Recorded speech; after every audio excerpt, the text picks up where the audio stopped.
All right, we have a Galaxy S6 Edge here that was received severe water damage. You can see how the battery's expanded and there's water inside. We've already taken the board out of this, so I have this set up on my fixture, and what we need to do is find the memory chip first, which on the S6 Edge, that's this chip right here. It's surrounded by this protective shield, so we're gonna take that off first, and then get at the chip, which is sandwiched on top of another chip. So put the heat on here and get some heat action going. This is on the S6 Edge. These are next to the CPU. On the S6, they're going to be right below the SIM tray. So usually pretty easy to find. They have usually the same marking on the chip.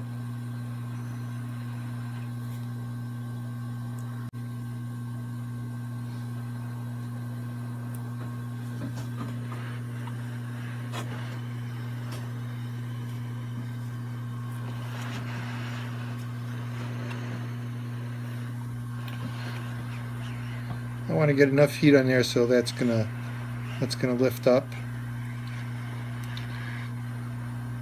When working with these, you have to be careful not to put too much heat on the chip. Use a little bit lower temperature than your maybe normal removal.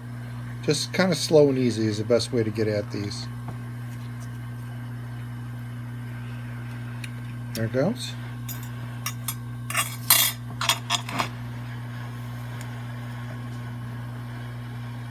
Now the marking on this chip, it starts with KLU. A lot of them are the same. All right, we're going to make this a little easier with some flux.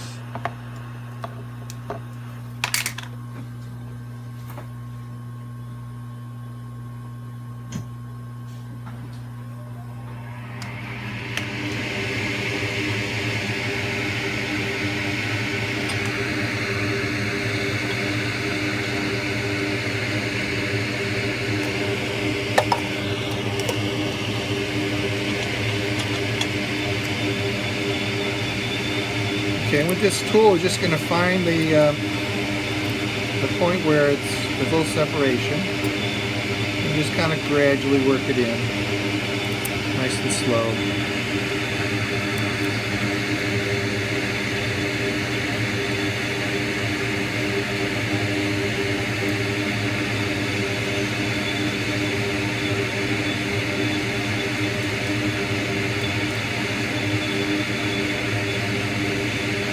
You have to be patient with these because they do take some time to get your technique down.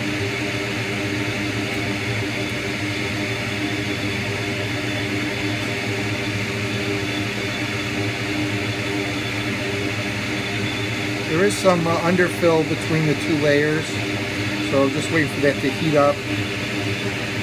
There we go. It's got a little bit more give here. So it gives a little bit.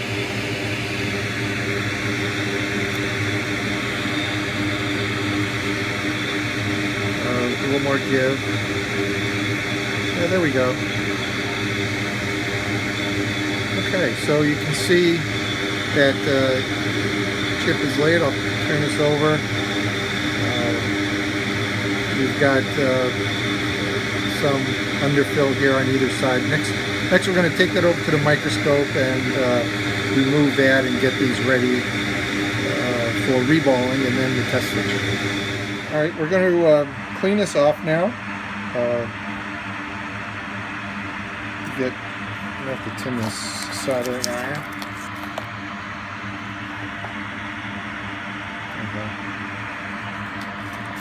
Okay, so there's not a whole lot of underfill. Usually it's pretty much concentrated on the two sides. Let's get some flux to just make that a little easier to get up. Some people use the solder wick, but I don't. I just like to do the flux. Keep it, just as long as you keep it wet, you know, we'll get all the gook out and then get a nice clean surface before we do the reball.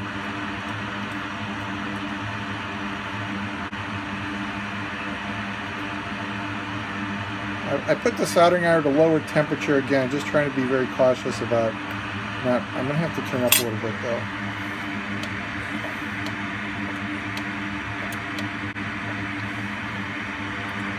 This is a very basic soldering iron set. This is my Awe that I've used. The hot air is no longer working, but I use the soldering iron, I use the holder, and I use the temperature plate to heat up for preheating.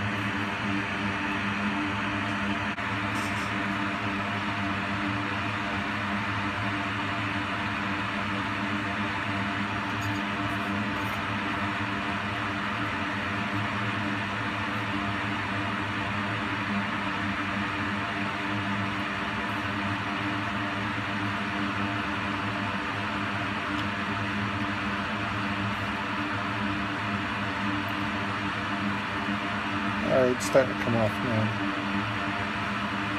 Okay, that's a little better. Thought I might have had to change a tip here, but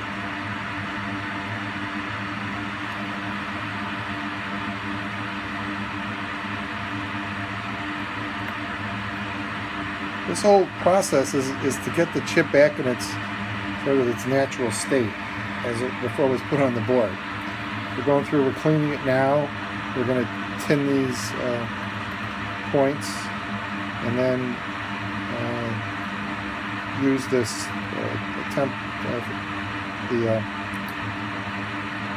fixture to put on the solder balls.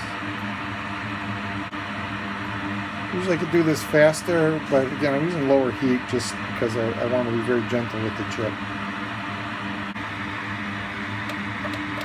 Get a few more degrees heat with all this. I think I'm doing okay with it. Yep. This is sort of the tedious part of the job, but you know, you got to get it so it's nice and flat and ready to put on the solder balls. Okay, almost done. Ready for at least the first application of the alcohol.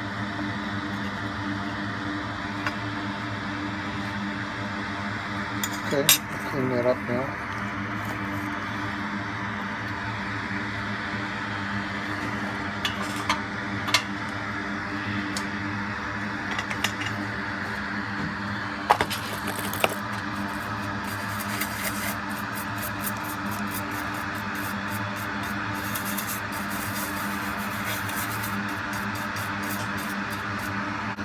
Okay, I think I got just about all of it.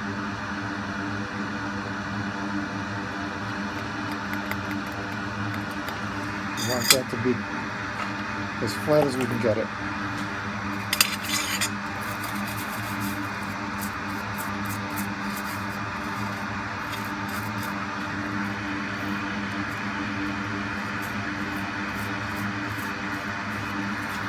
These UFS chips, which are used on the Galaxy S6, S6 Edge, Alpha, S6 Active, S6 Edge Plus.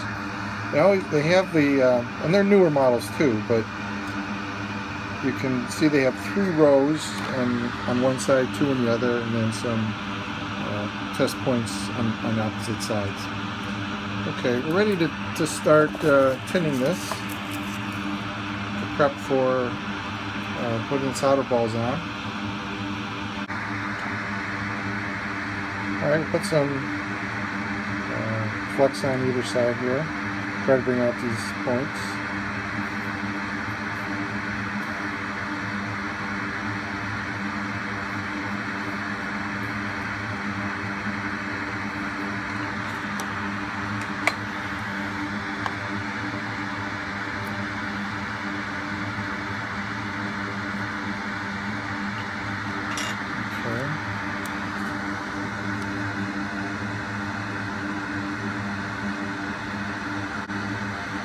Come on out, guys. Where are you? Come on. All right.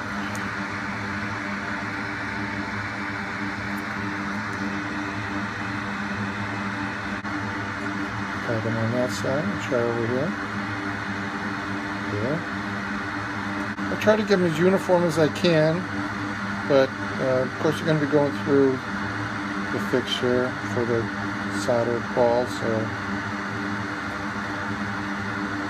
the solder needs a place to grip. Okay, we'll get the fixture set up now. All right, we're going to put the stencil on this chip and put on the solder balls that way. So what I do is I tape one side at a time. So I've got the 3-row side taped, and I'm just going to work on one side. So this is the technique that I do, and I think it really helps in just concentrating and doing one side right, and not trying to do too much at once. So put that tape down and put some solder paste on.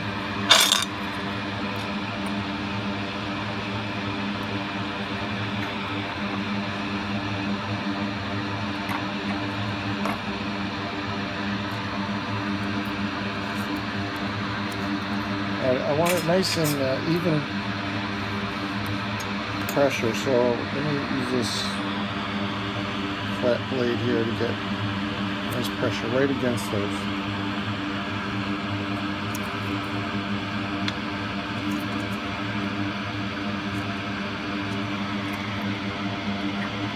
I'd much rather use solder paste than solder balls. I don't know how people do that. I don't have that patience.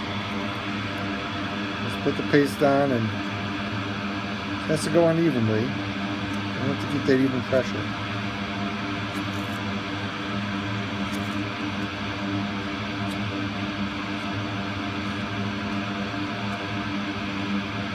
I'd like to wipe it a few times. Okay. Good with that. Some heat on this.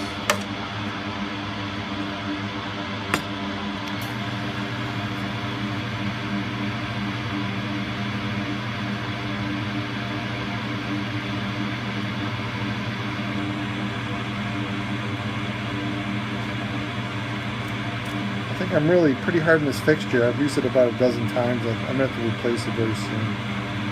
There we go, you're turning now. Okay.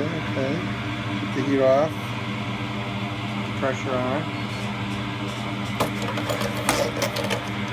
We'll come back just a moment once we get that released. We'll put some heat on without the fixture, the stencil, to get that adhering really nice.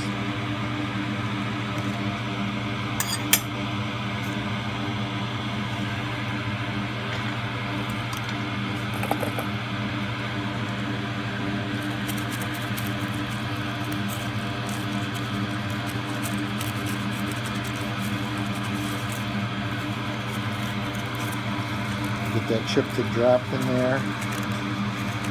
Come on. There we go.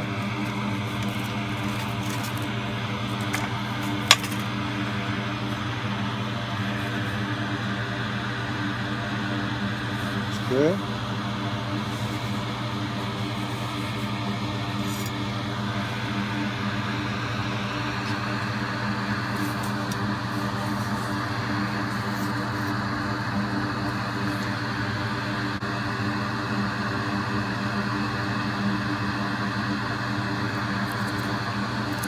Flux. Get my heat on here.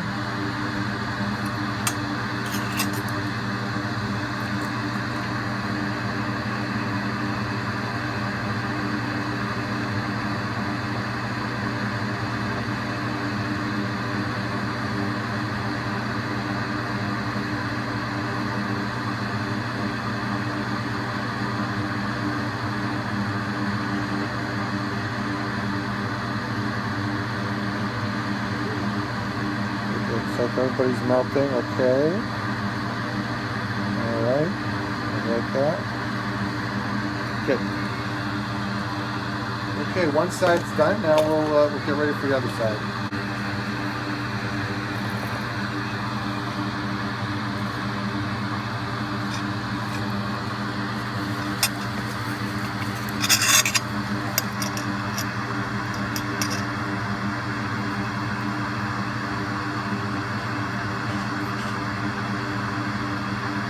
we want our bulbs that are very consistent and the same height and the same size. Okay, back onto the paper towel.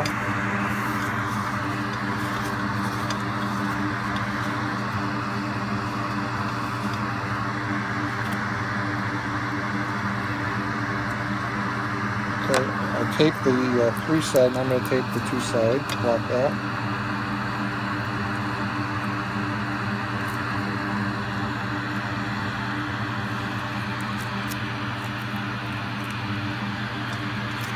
Okay, make sure you have your chip under the 2 side. If you don't, like I've done before, it'll mess things up.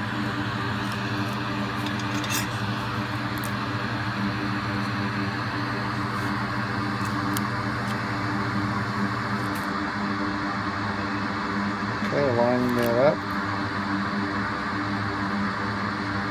Looks pretty good.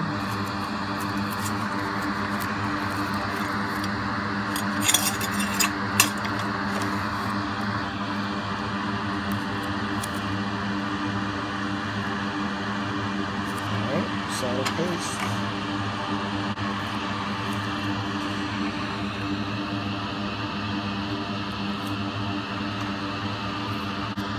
Got everybody nice and even there. Looks pretty good.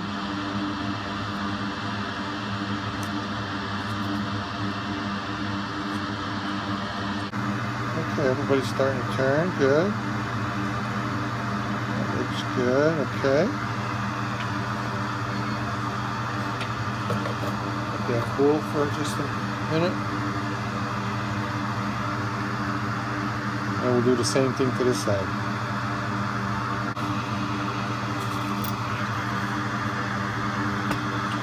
And a little flux down.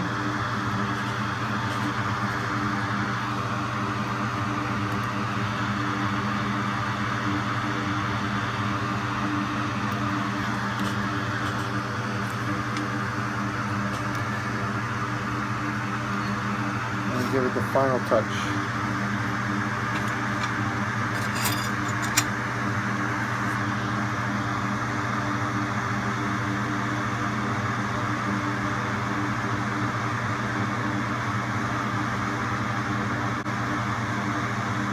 Keeping this here at this angle also prevents that other side from getting messed up, because that's already done.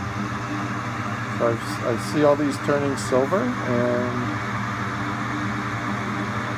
solidifying again. Good. Okay. Alright, we'll clean that up and then get ready to put that on the fixture if we get a reading. Alright, so we'll get all that stuff cleaned up here, all that flux and everything else. Okay. And just looking at this edgewise, the microscope, they all look even. Everybody's nice and lined up. And I think we're all set. We'll take it over to the fixture.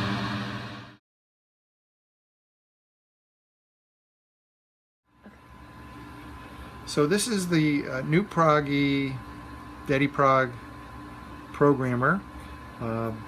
Connects via USB. I have the fixture on it already, so let me plug it in.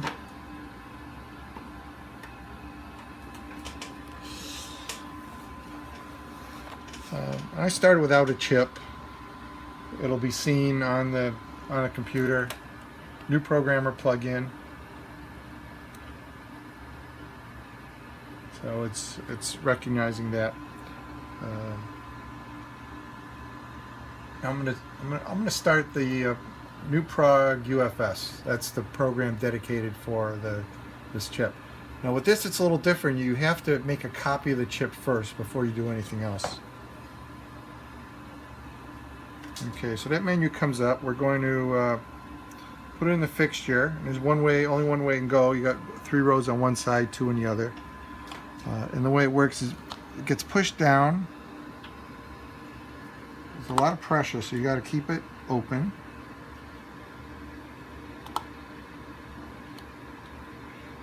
And I see the 3-way is up here, so we put it in that way.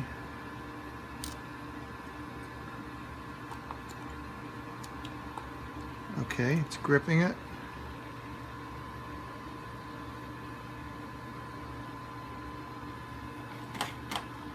We're going to ask it to detect the IC. Keep our fingers crossed, and it does see it. It's this KLUCG 8G1BD EOB1. Now, on the screen, there's different LUNs, they call them. And we want the biggest one. So LUN 0 on all these are the largest size. That's where the user data is. So we're going to go to this read IC function. And on the top menu here, select LUN 0. And then go here for a save memory. We're going to just read the entire memory. You sure? Yes. And we'll pick a spot here.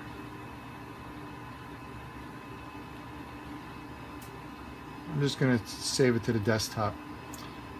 Give it a name. UFS, looks like a 64 gig. And let it do its thing. It's starting, and you can see in the bottom it's going to give a counter.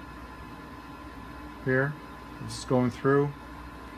And this will run for, about 3 or 4 hours. It's not terribly fast, but it does get the job done. And once that's done, we'll mount that as a partition, Linux partition, and be able to find all of our files.